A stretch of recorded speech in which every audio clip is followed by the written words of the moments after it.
just in case. So good morning, everyone. And as we come together this month, we're just 2 short weeks away from the close of the fiscal year. It does signify the end of the reporting period for our investment returns and also the beginning of our new 5-year strategic plan. Now, naturally, our members and our employers and other stakeholders have a lot of interest in the investment performance and what the next 5 years might hold. So I'd like to take some time just to set up a stage for what to expect. So our investment returns for the 12-month period ending June 30th will be released in early July, around the time of the board's offsite. Certainly, the financial markets have experienced extreme volatility for several months now, and our portfolio has certainly felt it as well. On Monday, you heard from the investment team about how the asset classes are really thinking about the inflationary environment and how that may impact their individual portfolios. We also heard Nicole say that the new strategic asset allocation that the board approved back in November does position us to take advantage of opportunities, dislocation opportunities, because our liquidity position remains strong. We look forward to bringing you additional updates in July at the board offsite. As I mentioned, our new strategic plan is in place and will go into effect on July 1. It has been constructed in 5 key areas that will work to deliver on CalPERS' mission. Our priorities include member experience, which is being a little more highlighted in the strategic plan than it was in the last 5 years. Pension sustainability, extremely important topic for us. Delivery of exceptional health care. Our stakeholder engagement, having our stakeholders involved and understanding the decisions that are being made by this organization is extremely important to our success, as well as organizational excellence. The plan will be posted on our website on July 1, and so I want to take an opportunity to thank the various stakeholders. They were involved quite early in the development of the plan, and we look forward to providing the board with ongoing quarterly updates on its progress. Let me now turn to our offsite scheduled for July 11th through July 13th in Monterey. The day 1 investment agenda includes discussions about geopolitical risk, around human capital management. I know Controller Yi asked us to do a specific session on human capital management, so we'll be able to deliver on that for her. And a focus on private debt. As you know, the new strategic asset allocation includes a 5% allocation to private debt, so we want to dig a little bit deeper to tell you how we're thinking about implementing that new allocation. Nicole will also expand on her observations that she outlined on Monday and share her vision for the portfolio and for the team and the talent strategy moving forward. On day 2, the final 2023 health premiums will be brought to you for approval, and then once approved, we will turn our focus to communicating the premiums in preparation for open enrollment in the fall. We'll also revisit the topic of behavioral health, another topic that I know is extremely important to the board, and provide an update on the work we've been doing on our diversity, equity, and inclusion framework. This will be followed by a training session for you all on unconscious bias, led by Dr. Tyrone Holmes, who has just finished leading the 3rd session for our own employees and also did a special session just with our leaders. On our final day of the offsite, you'll hear about the implementation of the 5-year plan, strategic plan, and then we'll finish up with the results of the annual stakeholder perception survey.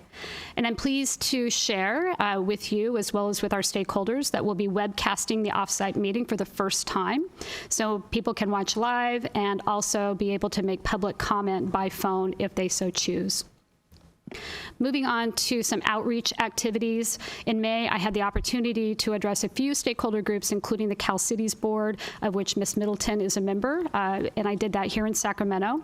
They were interested in getting an update about CalPERS investments, in particular, considering the volatility in the markets.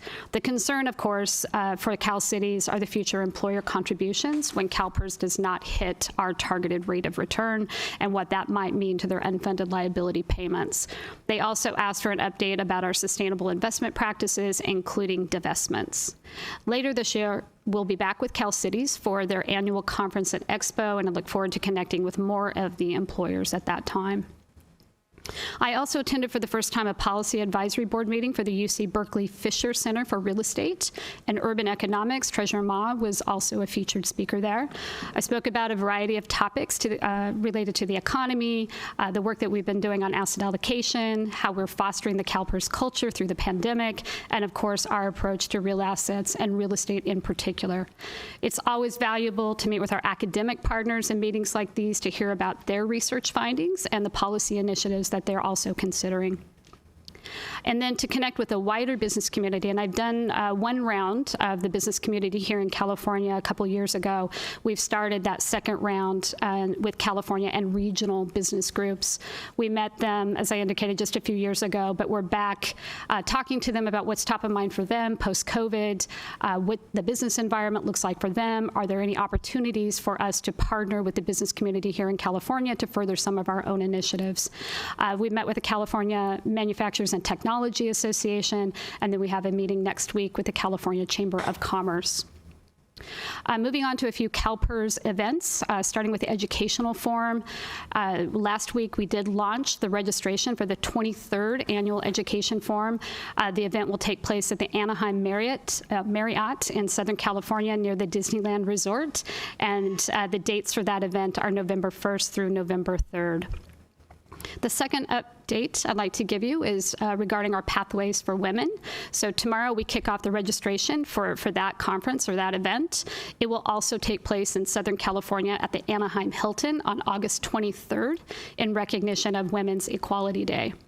We're very pleased to announce that one of our keynote speakers will be the Chief Justice, Tani Cantil Sakaue. She is the first person of color to serve as California's Chief Justice and the second woman to hold the position. I should also mention that the event is open to everyone. So I know we have a couple of board members who'd like to attend as well, so look forward to seeing you there. And then remember that the purpose of the Pathways for Women is to provide mentoring and inspirational opportunities for anyone looking to grow in their career. It's an important part of the work that we're doing to advance our equity initiatives. And I'm going to move on to some CalPERS internal updates, and starting with an update on the Gloria Nájera fraud case. As you recall, this former employee was investigated in late November of 2020 for misusing her MyCalPERS system access to defraud 10 members who had what we call dormant accounts. Our investigation concluded that she fraudulently redirected about $685,000 in assets, either to her own bank accounts she controlled or toward her or her family members' debts. And in January 2021, the matter was referred to the California Highway Patrol. The CHP launched its own investigation in which CalPERS fully assisted and supported.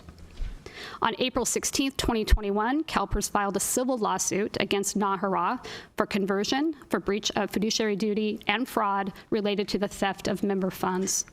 Also in April 2021, the CHP referred its investigation to the Attorney General's office and to their special prosecution section, which then launched its own investigation. CalPERS investigators also assisted in this investigation, which continued for the next year. I know this is a very difficult matter to talk about.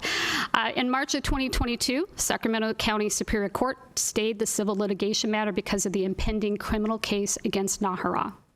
In May of 2022, a felony complaint was issued against Nájera by the Attorney General's office for 12 counts of elder abuse, 2 counts of identity theft, 2 counts of grand theft. Nájera was arrested on May 19th of 2022, and as of this morning, remains in custody at the Sacramento County Sheriff's Department. To date, we have made whole 7 of the 10 victims for just over for 3/4 of the amount that was defrauded. 3 remain unpaid because of various complexities. These complexities are more due to authenticating that we have the right beneficiary or authenticating that we have an appropriate power of attorney on file. And as Anthony Sweeney has reported out to you in open session I think it was last fall, all of those dormant accounts are locked down with additional access controls fully in place. Now on to some good news about the team. Very excited to announce that we've named John Myers as the new chief of our public affairs, filling the position that was last held by Wayne Davis, who retired. John has led the coverage of state government at the Los Angeles Times as its Sacramento bureau chief since 2015, before joining the Times.